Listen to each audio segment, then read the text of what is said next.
The just concluded weekend entertained rugby enthusiasts to some riveting action as the top tier and Division 2 sides went head-to-head at the Mombasa Sports Club, culminating with Mwamba RFC, an underdog in the championship, winning the title of the national circuit, the Driftwood Sevens. Mwamba's victory, a team run on modest budget, is a true reflection of the sporting spirit, where at times giants fall by the wayside and minnows with no big-name stars but resolve, better tactics and determination carry the day. Mwamba's conquest of the big boys, including perennial champions KCB and Cabra's Sugar, is, in our view, a stark reminder of the potential Kenyan rugby and sports at large has.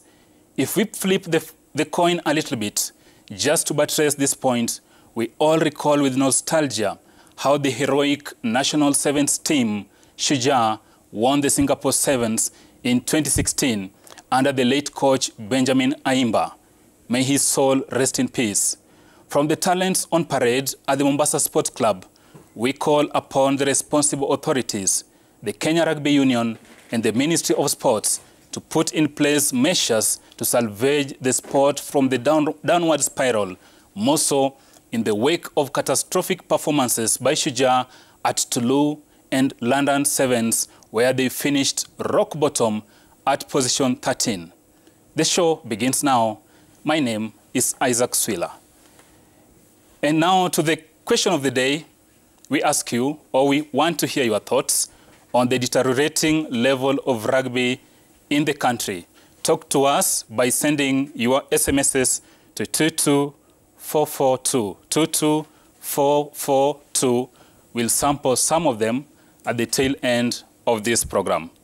However, we still have lots lined up for you, including the biggest sporting action this weekend, that is the WRC Safari Rally, which will be taking place in Naivasha the second year in a row, and we have lots lined up for you. Steve Shitera, if you can hear me, take it over.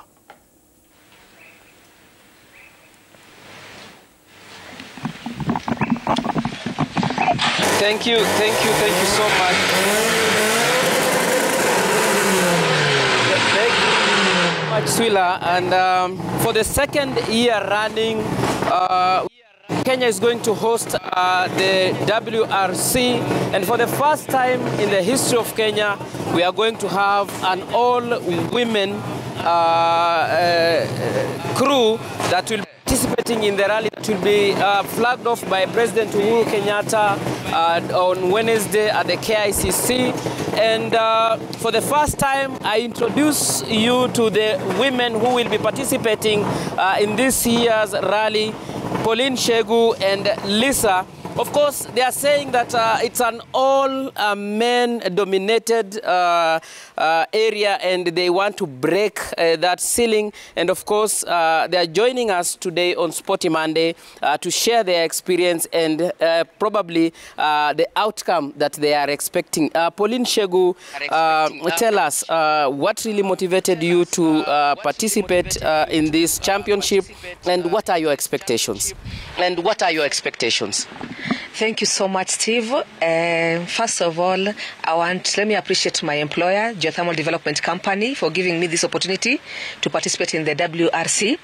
I've been in the rally field since 2006, and since then, my motivation came by when there was an intermediate rally, whereby I was called in to participate with the men, and for us to join the rally, they needed a lady.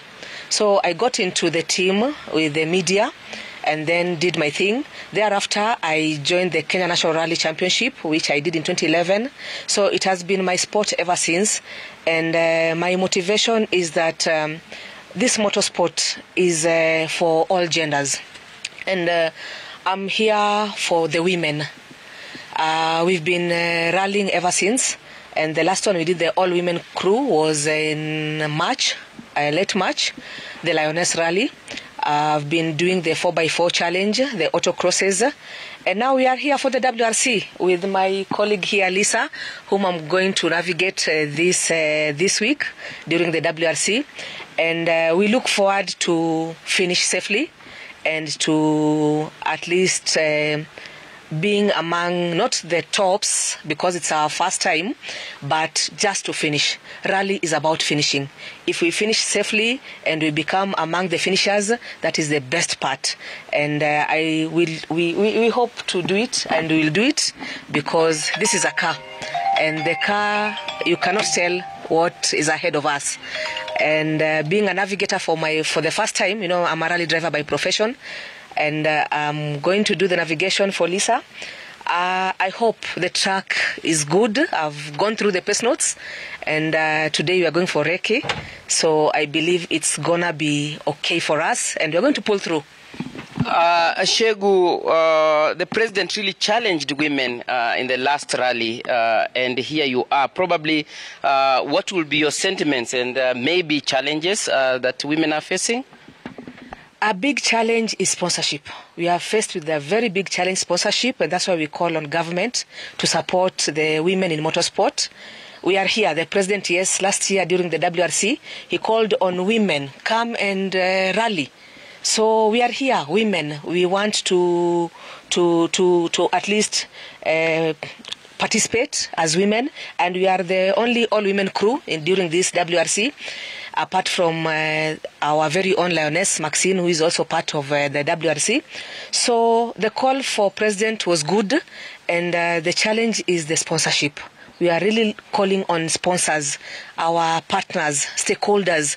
Please come, corporate companies, come and sponsor the lionesses, come and sponsor women in the motorsport. Yes, we want to change the narrative, and we are here. We won't let you down. Thank you. I'll go around and probably get some views from Lisa, who will be driving this Subaru car in the WRC 2022. Lisa, welcome, and tell us what are your expectations in the WRC? Good morning, Steve. Thanks to you, Royal Media, for allowing us this opportunity to talk this morning. We're very excited. This is the first time ever. Exactly a year ago, I visualized that we should start a first all-women safari rally only, and the thought bounced into my head at Hell's Gate in Naivasha. 9 months later, the Super Cup was born.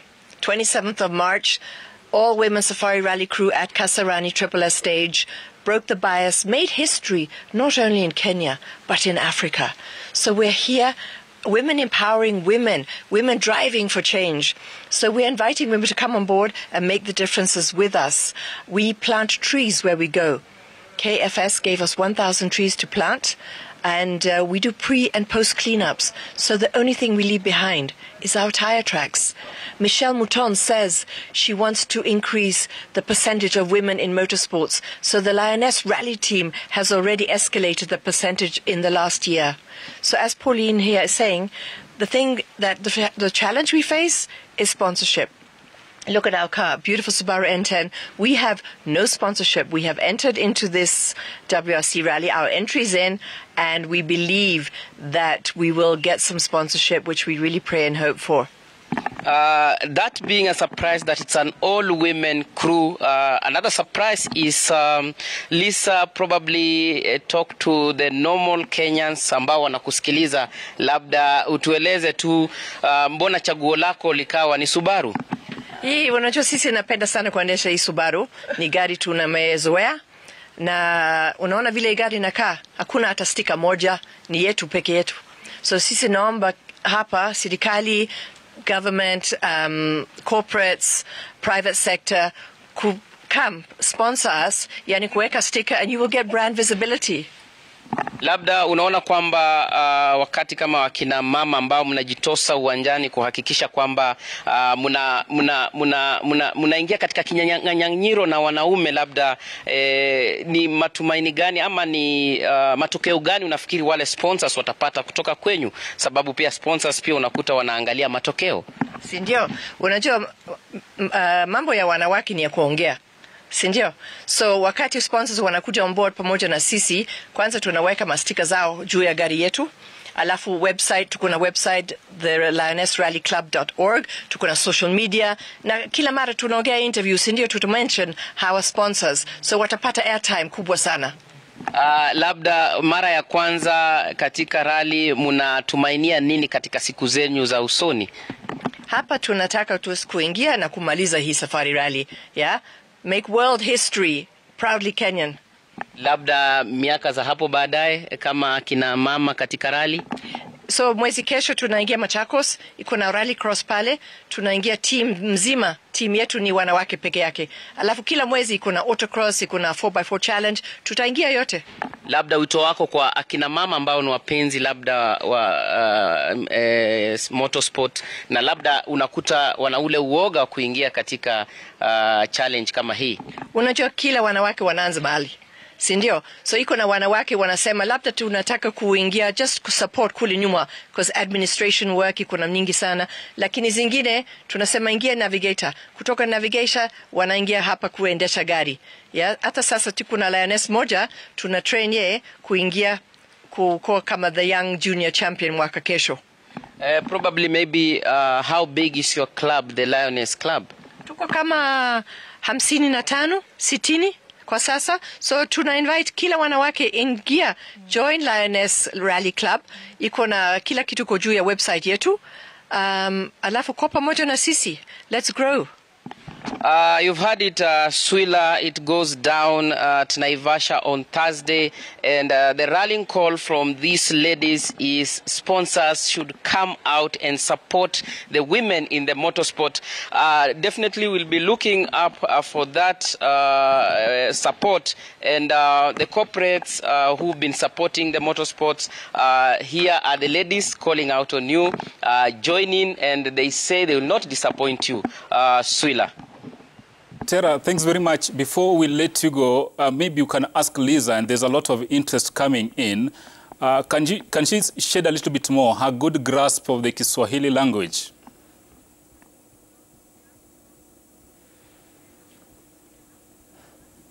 Okay, it seems we've lost Shitera there. Gentlemen, now I'll introduce you. Fred Arocho, yep. Welcome to the program. Thank you. I'm glad to be here once again. Okay. Yep. And Ken Jeru? Nimerudi kama Mwamba. Kama Mwamba. You must be a happy man. Yeah. Okay. Before we carry it on, actually, our viewers today, we are asking you your thoughts on the deteriorating levels of rugby in the country. Talk to us by sending your feedback to 22422. 22422. Of course, we are going to sample some of them at the tail end of this program. Arocho, before we go into our top story of the day, of course, that's the state of rugby. You've seen the interview Shitera's conducted there. And last year, again, I think you had a discussion about this. Do you think we are ready and probably hosting Safari Rally second year in a row after 19 years of absence? What does it portend for Kenya, probably for our sports and probably economy? Well, it's a good gesture. The fact that we are back, it's something that was a Kenyan thing before it left us, and I think it was a very good push from the government. They really pushed and made sure that the rally is back. My only reservation with the rally is what I experienced last year. I was in a jam, traffic jam for over 10 hours between Nakuru and Naivasha. I believe the organizers this time round have done things a bit different because that is a major road. Nairobi, Nakuru, Naivasha, Kisumu, yes, it's all the way to Busia. So I believe they've done things differently as far as making sure that the flow will be, the traffic flow will be far much better than what happened last year. Ken, last year actually the Safari Rally was one of the most viewed worldwide. What do you make of that? And can we probably attain that feat this year again? Hiyo inawezekana kwa sababu ukiangazia Swila maneno imekuwa kwa michezo ambayo imeletwa na kama World Organization, ama ukiangalia Afrika imeweza kuvutia wa Kenya sana, kwa sababu ukiangalia hata tukicheza Currie Cup pale Kenya Simbas, RFU ilija mafans walija kwa uwanja. Kwa hivyo nafikiri World Rugby kuleta Safari Rally hapa hivi itakuwa inasaidia sana, kwa sababu ukiangazia tumekuwa tukisikia hapa hivi Kenya kuna ka Flash Tudo anaendesha, kuna the likes of Ian Duncan. Sasa tukisikia majina kubwa kubwa kama tukiona the likes of Osberg kutoka Sweden akiingia kwa ile Safari Rally, itakuwa inavutia sana. Na kuna jambo moja hapa imesemwa na Rocho, mambo na traffic jam. Nadhani organization kama ile ya Safari Rally inafaa kuwa inaingia kwa michezo mingine kama soka na raga, kwa sababu ukiangalia Safari Rally wamejipanga hadi World Rally imeona ilete Safari Rally hapa Kenya. So nafikiri tukijipanga kama soka pia na raga wajipange kama vile rally wamejipanga, tunapata event ya World. Tutaona timu kama ya Kenya Harambee Stars inacheza kwa Africa Cup of Nations. Tutaona vitu kama hizo zikikuja. Tutacheki HSBC series pia ikikuja Kenya, kwa sababu sasa hivi inaenda pale South Africa. Tutaona pia ikivutiwa. So I think organization ya rally iko sawa sana. Arocho, still staying with the rally, in my view, I think it's still an elitist sport, and it's very, very expensive. How do we make the common man connect with this? Not just in terms of coming out to cheer, but again, participating. How about your 10-year-old son who wants to be a rally driver? What should be done?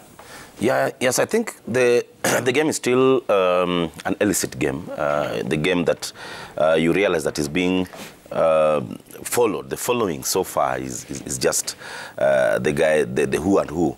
I like, history has it that time back when we had the Bijon Avaldegard, the Shekametas, somehow it was relating with the common man. Yes. Because I think it was being done at KICC, so guys could go and watch, and then I think then it was a bit resonating with the common man. It is a sport that might not really be easy to take to perhaps primary schools or secondary schools because of the kind of investment, first of all, that is required. You had the lady driver talking about sponsorship or people partnering with them. I think that's where the deal link is, because it's a game that needs a lot of investment. Because when you look at the vehicle that they are having, it's not like any other vehicle. It's a vehicle that is somehow reinforced to go through the kind of terrain that it goes through. That is where perhaps I'm also challenged to see how it can be related to the common man down there. Other than them watching it, viewing the vehicles, and perhaps being part of it, it might not be easy to take it down to Mashinani. Shitera, last time out, we had top drivers saying, we really love Kenya, so beautiful, so scenic. One of them said, I didn't know whether to stop and take a photo with a giraffe or a zebra, or whether to continue competing. Probably this is a second year again we are hosting it. In your view, the mileage we are getting, and in terms of economic benefits for the country, do you think maybe now hosting it this 6 years in a row will bring value to Kenya?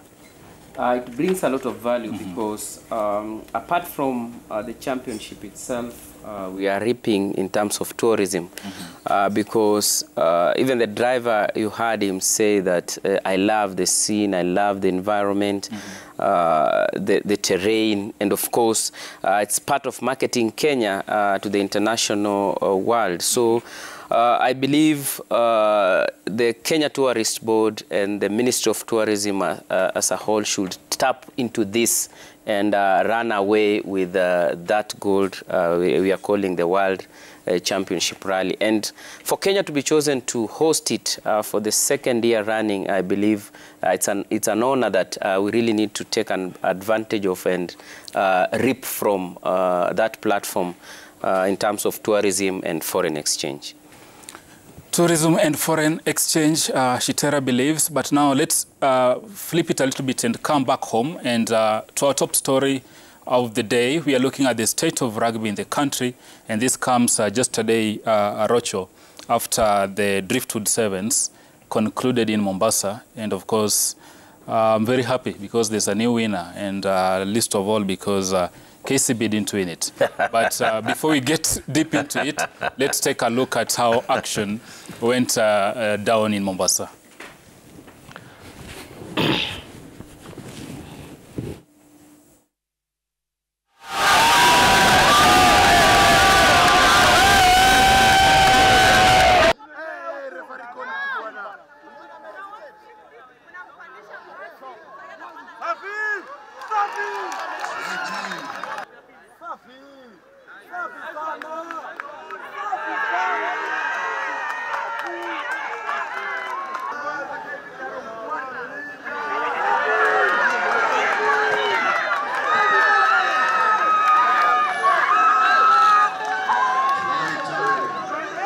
Beautiful tries there.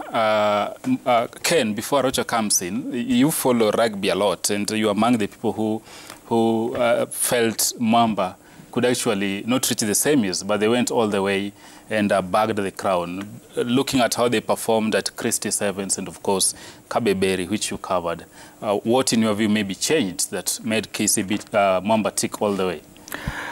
Kitu ya kwanza nitakuwa nasema hongera kwa vilabu zote, the likes of KCB, ukiangalia pia Strathmore kwa kupea vijana wadogo exposure ya kucheza kwa national series, na pia imekuwa exposure poa sana ukiangalia kwa sababu KCB kuna players ambao walikuwa wanacheza Currie Cup kwa the national 15 side, the likes of akina Asati, Bob Muhati, players wenye hawakuweza kuchezea KCB kwa hii circuit. Inapea hao vijana wadogo wanapata hiyo kujaza zile viatu za the likes of Alvin Abufo Otieno. Kwangu mimi nili expect after Simba wamemaliza Currie Cup nione au big players wakicheza kwa KCB, of which anaangalia coach anaitwa Dennis Mwanja, na wameweza kupromote pia Andrew Amonde, sasa ndiye assistant coach wa timu ya KCB. Kutoka retire alikuwa nahodha wa timu ya Shujaa ya Kenya Sevens, ameretire, ameweza kuingia kwa technical bench ya timu ya KCB, na hiyo ndio kitu tunataka kwa sababu umeangalia transition ya Shujaa imekuwa chini sana. Nimeona vizuri sana ukituambia Mamo na Tuulu na Ladan walimaliza number 13 wakuwa na 1 point. McGrath alikuwa anasema si kila mtu the likes of Billy Odhiambo ni lazima uchezee timu ya Shujaa. So kuna hao players wadogo, Madigu akichezea Leos, wanafaa wakuwa wanaingia kwa system ya raga. Na ukiangalia vizuri kwa timu ya Shujaa ambayo ilikuwa inacheza pale kwa HSBC World Series, utaweza kuona the likes of Nelson Oyo ameweza kuchukua captain, na hii ni transition tunataka. Okay, tunajua itachukua muda mrefu sana kwa players kuweza kuingia kwa viatu kama za Injera. You remember the last game walikuwa wanacheza Simba wakicheza pale na timu ya EP Elephants ya kutoka South Africa. Injera alitoka kwa technical akaweza kuingia kwa ile team na akaweza kusaidia wale vijana kupata motisha. So ukiangalia Mwamba wametoka mbali. Nimekuwa nikiongelelea about community clubs. Community clubs nimekuwa na shida ya sponsorship. Ukiangalia the likes of Impala Saracen pia wameweza kurelegatiwa wakaenda kwa championship. Ukiangalia Mwamba pia imekuwa ikiteseka sana kwa hii series. Kwa hivyo ukiangalia timu kama Mwamba ambao wanachezea badge, vijana wa Mwamba nilikuwa naongea nao pale Christie's wakaniambia wao wachezi juu ya pesa ama nini, wanatafuta ile chance ya kuchezea Shujaa ama Simba, so wanachezea badge. Kuona timu kama ya Mwamba imejitosa na kuweza kufika pale, na ukiona nilikuwa nasema schools institutions kama Strathmore wamekuwa kifanya poa sana, lakini hawakuweza kufika kwa semifinals. Ukiangalia community clubs like of Homeboys RFC, the likes of KCB imekuwa hapo walimaliza namba 3 na Menengoyo of which wako na sponsors pale hivi Menengai. Kwa hivyo nafikiri tukiendelea kuona hizi community clubs wakicheza because of the badge, hii ndio kitu nilikuwa nasema hata kwa soka. EFC Leopards wasicheze juu wanalipwa, Gor Mahia wasicheze juu wanalipwa, wacheze hiyo badge hata kama hakuna pesa, na tushaelewa hii mambo ya mchezo kulipa ni ngumu. Walisema hivyo, kulipa mchezo hailipi. Kulipa hailipi. Rocho, your team has lots of cash, lots of incentives, but again, giving you credit, you had a very young squad, but it's not an excuse anyway. KCB falling out, 3rd place, not making it to the final. Did it come as a shocker, or probably what must be done going forward? Well, KCB has been going through, if I may call, some sort of a transition. And the fact that most of our players have been in the national team, in the 7s and in the 15s. So the consistency has not been there. I like what is alluded to. This gives young players the opportunity to play. Going back to your question, the one that you've posed, I think Kenyan rugby, we didn't really handle well the transition. The moment Benjamin Aimba, the late Benjamin Aimba left the team, we had Mike Friday into the team, and then the various coaches that have come in, I think we didn't handle it well. And it is being reflected with the results that we are currently seeing. I believe it will take us some time, perhaps, to go back to where exactly we are. And the kind of matches that we saw over the weekend, for me, is one of the ways of making sure that our rugby goes there. Rugby might not be doing well, but at least you can see something being done. I refer to that as semblance of order. Any sport in the country with some kind of semblance of order, you'll see results. It's just a matter of time, if you ask me. Kenyan rugby will be back to where it belongs. It will be back where it belongs. Shitera, as we wait for the graphics, just a summary of how the action was. But one thing that stood out for me, because I was at the ground actually covering this competition, but there's a big difference. 2019, when I was at the same venue, and 2022, there's a big drop in the number of fans. Is it because of the long break due to COVID? Is it because of lack of interest? Because we're seeing the rains are beating us. Shujaa struggling. The crowd not big as it were. What could be the issue? The motivation, because I'll go to the stadium to be entertained. And if I'm not getting the entertainment in the stadium, I'll stay at home. So it's upon the Kenya Rugby Union to ensure that, again, they invest in marketing.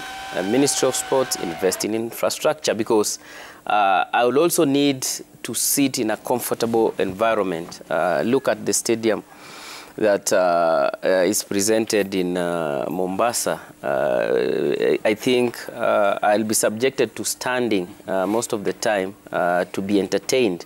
In a nutshell, there is no entertainment there because I need to be comfortable seated. So it's again a challenge to the Ministry of Sports and the government as a whole to invest in infrastructure, both in all the sports that Kenya can try and participate in: rugby, football, athletics. Even athletics attracts fans that will need. I cannot pay my money to stand. I will pay my money to sit and have a comfortable view of the game, and that is entertainment. If I will not get that entertainment, I'd rather sit in my couch at home and watch it on TV. Look at it. We don't have even broadcast sponsors for this competition. It just tells you that we are lacking the motivation even to attract broadcast sponsors. So it's a very big challenge to the government in all the sports: athletics, football, rugby, volleyball, hockey, name them. We really need to invest in infrastructure so as to attract whoever will be interested in the game: sponsors, fans. Because even the fans are sponsors indirectly. We pay entry fee. The fee is used to, of course, translate into something else in as far as management of the clubs, the federations is concerned. So it's a very big challenge. I'll not blame the fans. I'll blame the administrators. Shitera blames the administrators. And on that point again, we ask you, question of the day, your thoughts on the deteriorating levels of rugby in the country. Talk to us by sending your SMS to 22422. Of course, we'll sample some of them at the tail end of the program. Arocho, talking of investment, I had the opportunity to engage Damain McGrath. That's the Shujaa national team head coach. That's Shujaa. He was there basically, I believe, to scout for talent. And in his view, he says they are technically gifted players in Kenya, and that's not in doubt. Even before he signed up for this job, he knew what to expect. And again, he says he was very much impressed with the university teams, Strathmore Leos, Catholic monks of the Catholic University. Where do you think the rain is beating us? You've talked of transition from the later Imba to Mike Friday, but even after that, we've seen a lot of coaches come and go, the latest being Simiyu. How do we address the malaise? Inconsistency. Srila is our main undoing, not only in rugby. In most of the sports in this country, there's inconsistency. We've talked about the coaches. Name the number of coaches that Kenya has had in 4 or 5 years. You'll be astonished. And that's why you hear the coach talking about not everybody can play for the national team, because when a coach comes into a country, you'll get the kind of players you like to work with. And if you are not there for enough time, then of course you'll drop the players. Somebody else will come in and then perhaps start his own way of play, his own philosophy. So consistency has been our main undoing. When we don't have a coach for a longer time to study and perhaps give our players time to give their best. Look at what happened with Imba. The later Imba spent some time with the national team, and that's why and how he managed to come up with the players. I remember I had an interview with him some time back. He talked about bringing the likes of Hayange and the rest from the universities, give them time. And it was more of a golden generation. Yes, for him, he was bringing up a generation, and we saw what the generation did. It culminated in 2016 when we won the series. Yes, the series. Which again up to now, so it's never again won. Consistency, yes. Ken, look at a player like Daniel Tabu, the starman at Mwamba, and he was at his rampant best, rather, scoring 2 tries, I believe, in that final. And probably, even as we work on transition, I know the team is in camp. Probably won't see much changes now, but is it a time somebody like Tabu and many promising stars got a run in the team? Hiyo swali sana sana ningepeleka kwa Simiyu, kwa sababu ukiangazia Daniel Tabu ameweza kuchezea Kenya, Shujaa kwa Sevens kwa HSBC, amekuwa akifunga tries mingi. Ukiangalia vile anacheza kama Collins Injera, nilikuwa naongea na yeye pale, ananiambia Injera amekuwa ni kama yeye ni amemotivate, kwa sababu ukiangalia yeye anacheza wing kama Injera amekuwa hapo hivi akiingia kwa technical bench. Nadhani Daniel Tabu, kuna players wengi sana, by the way, ningependa kuona majina yao kwa Shujaa, kwa sababu ukiangalia, sijasema wale wako kwa Shujaa hawajafika hapo kukua kwa Shujaa, but kuna swala lingine ningependa kuongelelea sana hapa hivi na Kenya Rugby Union in is Gagla Odwor. I hope anasikiza show. Ni mambo na selection ya team. Selection ya team imekuwa headache sana kwa muda, kwa sababu unaangazia, unaona Shitera ni best yangu, ni mori wangu, ni lazima acheze Shujaa. Kwa hivyo selection imekuwa kitu ngumu sana kwa hii team. Then ukiangalia the likes of Nelson Oyo amekuwa akicheza vizuri sana na Shujaa, but kuna players ambao umesema vizuri sana, the likes of kina Daniel Tabu, kuna kijana anaitwa Madigu anachezea Strathmore Leos. Ukiangalia Osuta, kuna players wengi sana pale wanachezea Asati, anachezea timu ya KCB. Kuna players wako na talent, but sasa wanasema shida yao ni kufika pale kukuwa selected kuingia kwa training camp, ndio inakuwa shida, kwa sababu ukiangalia training camp inaitwa I think 3 weeks to a month before waelekea. Kama hii sasa najua anajiprepare kwenda Los Angeles, ambayo itakuwa leg ya mwisho ya HSBC. But ukiangalia performance pia, McGrath alikuwa anasema amechukua team ambayo for the first week yake ya kazi aliweza kwenda Driftwood Sevens pale Ufaransa, tena akaenda London. Kwa hivyo alichukua timu ambayo si timu yake, amechukua timu ambayo imechaguliwa, imekuwa kwa kambi. Actually naming yake ilikuwa kwa kambi, so alipata kambi. The outcome was disastrous.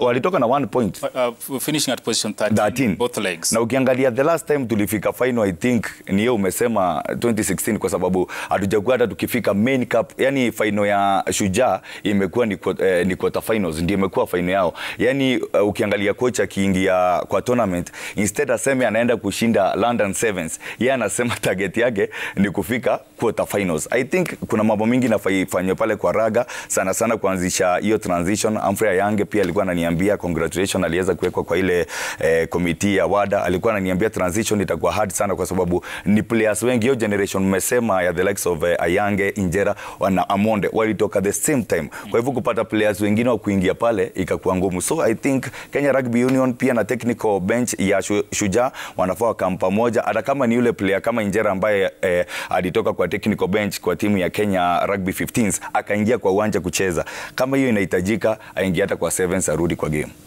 Just to wrap it up, of course, Mwamba were the champions, beating Menengai Oilers in the final. So Menengai came out second, and of course, in the 3rd place finish, KCB rallying from behind to beat Homeboys 21-14. Moving on, Arocho, and this we've discussed this for so long, but it seems not to go away. FKF and transitions, the back and forth. Of course, 2 days ago, Ambassador Mina has gazetted a new team, rather, to take again the mantle for another 2 months. Where is this going to end?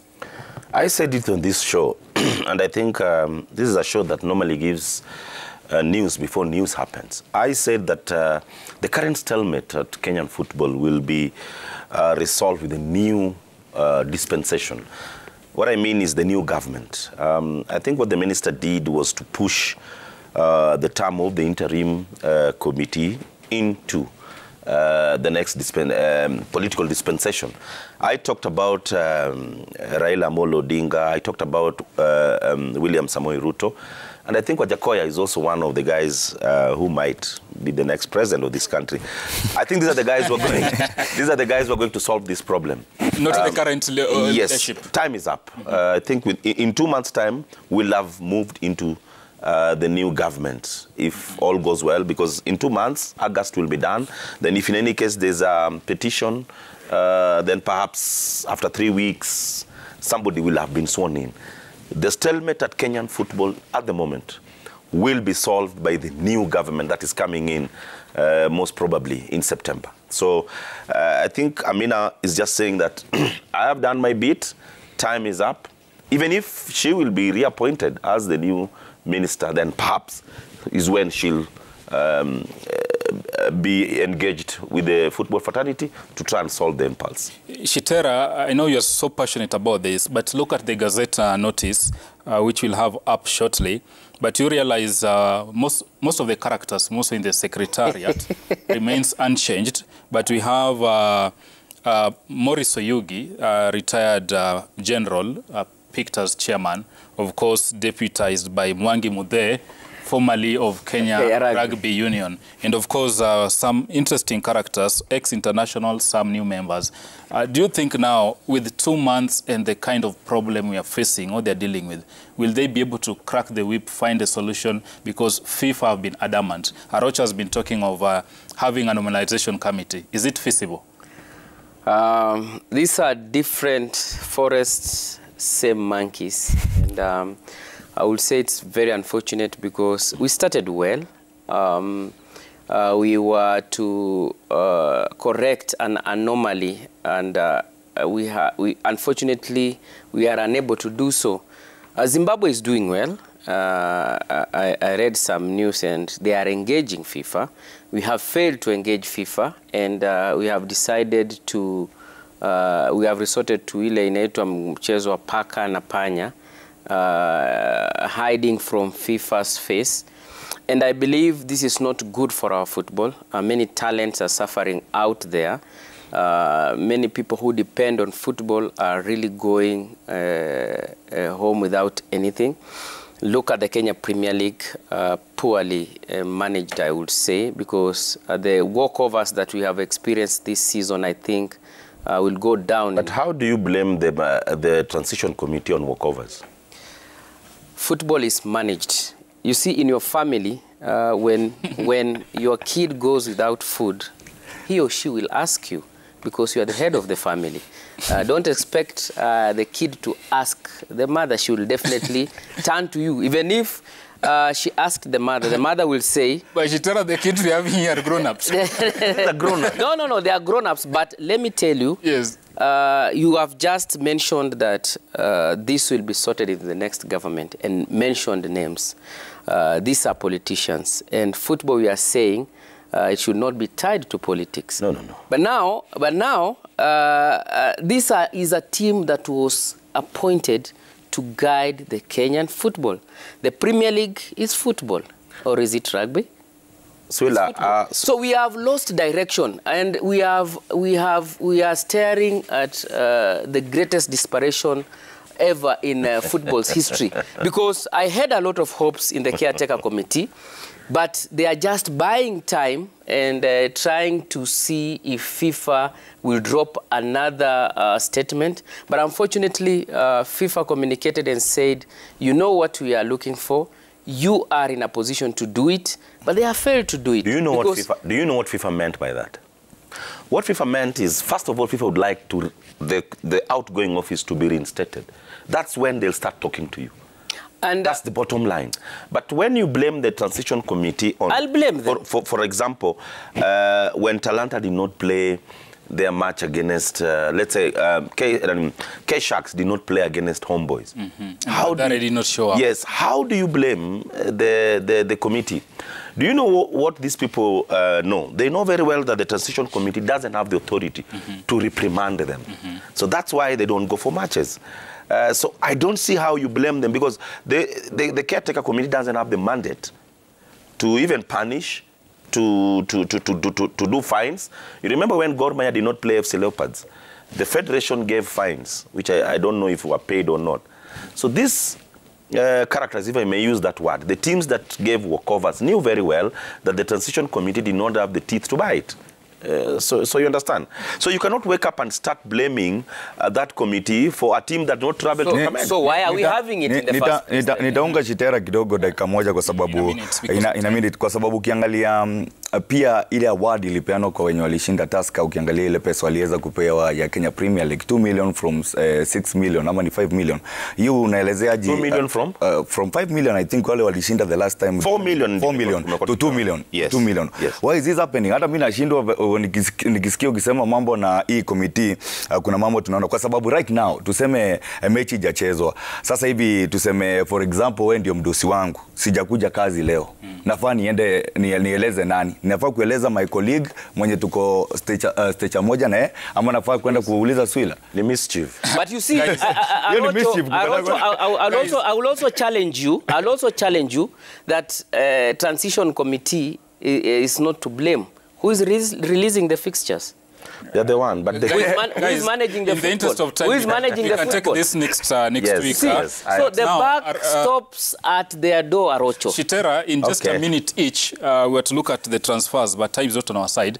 In a minute, I want you to sum up for me Manchester United, the players they're being linked up with, and what we should expect in this transfer window. In a minute. Swila, I don't want to waste my minute on Manchester United because there's nothing much. Manchester are currently going through a transition. Like the transition committee? Or whatever. I think the team that is doing well in as far as signings are concerned, I think is Man City. I think they're just beefing up. They're making sure that all departments are intact. The team that is not doing well for me is Liverpool. Losing Sadio Mane for me is a major blow. That one will be seen in due course. Sadio Mane to Bayern, tied with Chelsea. Your thoughts on that move? It happened. Unfortunately, Chelsea is heading the Arsenal direction because so far it has not signed any good player. Did you have to bring Honestly? It has lost Antonio Rudiger, a very solid centre-back.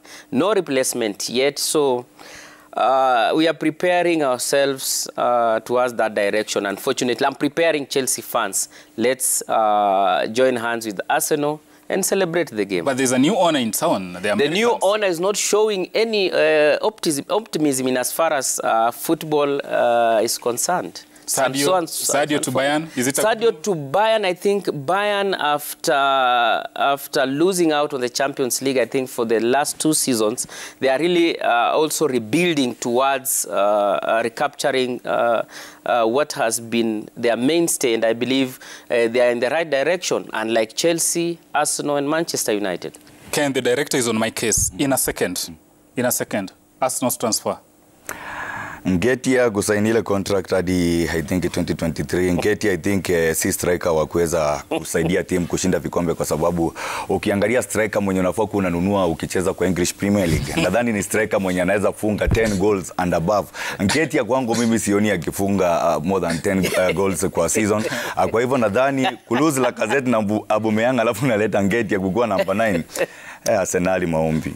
Actually, the Gunners have handed Nketiah the iconic number 14 shirt. Now, over to the question of the day. We had asked you your thoughts on the state of rugby in the country and, of course, what can be done to salvage it. Let's sample some of them. At Kurgat Kipketany, rugby is a very good game. Ni ile tu haifuriki. Haitufiki huku mashinani. I remember last time when I was playing in Moise Sirgor versus Kakamega Boys Nationals, basically saying the game is not taken to the grassroots level. It is only the government which has failed to invest in sports, not only rugby, but also football. Uzuri, we're gonna have a new CS soon. In our country, the moment any sport thrives, it attracts our very able vice, that is corruption.